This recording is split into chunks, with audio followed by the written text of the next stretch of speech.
How important is a story to a video game? It's a discussion born out of the late 90s when, following the immaculate Metal Gear Solid and its utilization of Hollywood-esque cutscenes, developers started expanding their horizons narratively. The 2000s became a golden age of experimentation, putting the focus on plot-spinning maestros like David Cage, Ken Levine, and Drew Karpyshyn like never before. Of course, Metal Gear's own Hideo Kojima didn't shy away from growing his own series into a cultural touchstone and entertainment behemoth. Everybody and their granny knew about Solid vs. Liquid Snake, the collective cultural consciousness eagerly awaiting the next installment. To be honest, that's something that we've moved away from as the current industry favors game mechanics over narrative, though there are plenty examples of when a game story was so engrossing it completely bowled you over. Figuring this lot out took a lot of brainpower, and even then, there's always the internet. I'm Scott from WhatCulture.com, and this is 9 mind-bending video game thrillers that will melt your brain. And let it be known that spoilers follow for all of these games within. Number 9, Metal Gear Solid 2: Sons of Liberty. A game that's aged like a fine wine. Back in 2001, when Metal Gear Solid 2 tried to warn us about the dangers of influential figureheads being entirely digitized and manipulated, we didn't listen. In fact, we laughed. Cut to today, and not only is the phrase fake news a thing, but Donald Trump got all the way to president. Back to Sons of Liberty though, as its closing cutscene is one of the most complex and intricately woven in gaming history. Sure, it's weighty and overwrought, with Kojima essentially reading out some dissertation-esque thesis on American psychology, but the takeaways were manifold. The ramifications of blind patriotism, the machinations of a world teetering on faster access to the internet, and the removal of the individual in the face of larger group or nationwide mentalities that even themselves could be massaged, mediated, and controlled. Watching Metal Gear Solid 2's closing cutscene now feels like a warning sign nobody heeded. But man, if it doesn't really hit home in hindsight. Number 8, The Swapper. Now this is more of a mindbender because of its puzzles, though the general atmosphere and cold, harsh environment within the Swapper help create a mood of isolation and disorientation. Both of these elements are fundamental to why the game is so good, as the titular device can create multiple clones of your nameless hero. From here, you need to solve puzzles by beaming copies of yourself to different parts of the environment, retaining the knowledge that 1, they will walk and act as you do, and 2, if they touch one another, they'll merge again. You can even beam from yourself into a clone to traverse gaps, but all of that is just the basics. When the Swapper's puzzles kick in, you'll be unpicking the very cognitive process of understanding movement, because you sometimes need to split your actions to serve 3 purposes at once. All of this feeds into an ending that I swear is only designed to confuse even more, though I'll let you figure that one out if you actually make it all the way there. Number 7, Call of Duty Black Ops.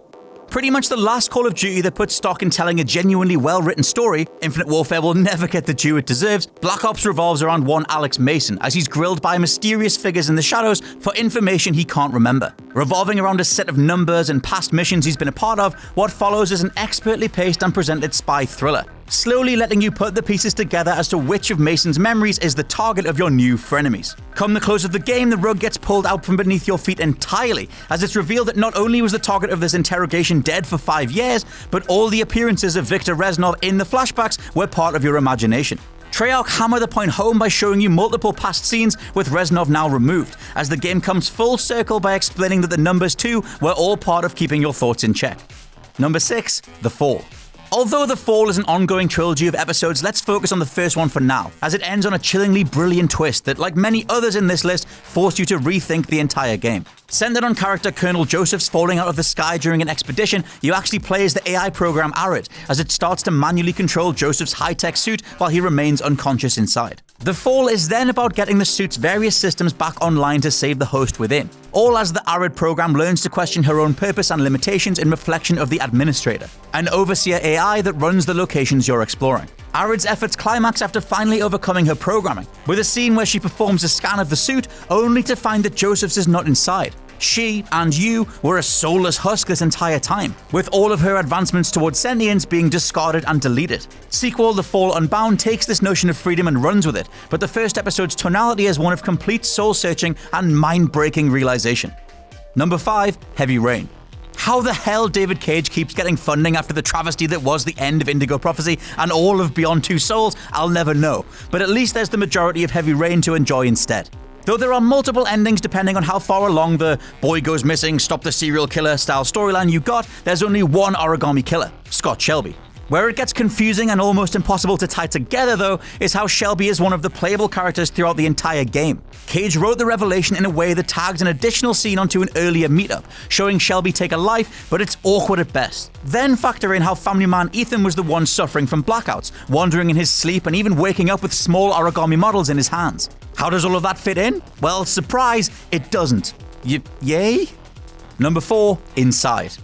From developers Playdead, Inside is a dystopian, physics-based puzzle platformer set in an industrial setting, though it's the final sequence that really gets everybody talking. Following the infiltration of this no-name worker facility, nothing is remotely spelled out in the game, you eventually duck underwater and emerge next to a giant, amorphous mass of limbs. This being seems neither truly alive nor dead, until you merge with it, bust out of the tank it's held in, and go on a merry rampage through areas filled with screaming NPCs. What does it all mean? The developers won't say, as clearly the game is designed to be interpretational, and therein lies the wonder. Inside on this little fleshball could be anything from a manifestation of cancerous cells rampaging around a host to a comment on working class uprising, as all it takes is one brave individual to lead the charge. Now, I tend to be more in line with the latter, but feel free to offer your own examples in the comments below. This thing is awesome.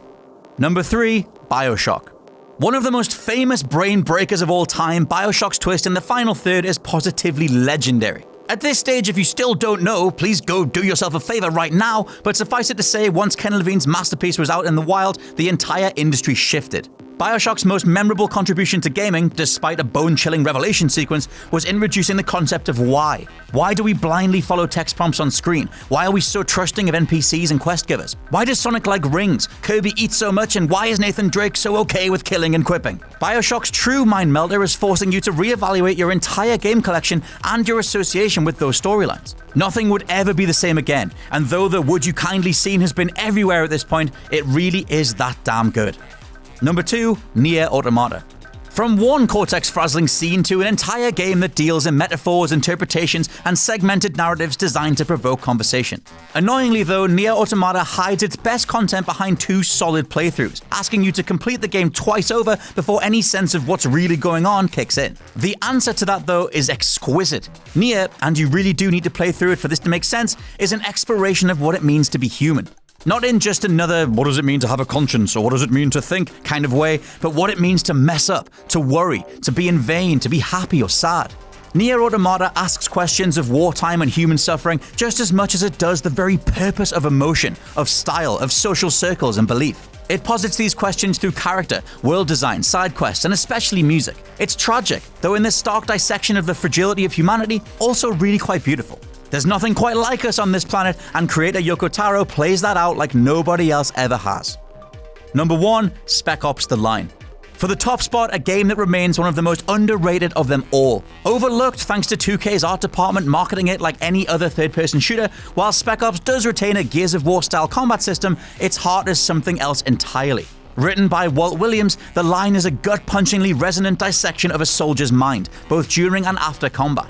By virtue of being a game, it's you that gets put into that particularly gruesome situation that breaks main man Martin Walker.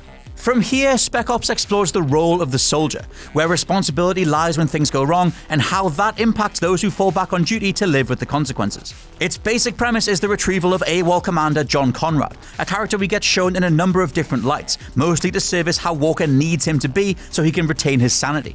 All roads lead to a showdown that results in multiple endings, depending on your own opinions on all the aforementioned questions that I've mentioned. Spec Ops: The Line is one of the most important war games ever made, and an essential playthrough for any action fan who wants to look past the bullets. And that's my list. Let me know down in the comments below which other games had ridiculously over-the-top, confusing, and yet rewarding stories. Don't forget to like, share, and subscribe. I've been Scott from WhatCulture.com, and I'll catch you soon. Hey guys, thanks for watching the video. Don't forget to subscribe below, and if you're looking for more content like this, then try a few things that are floating about around my ears. It might be fun. I can't promise it though, but it might be.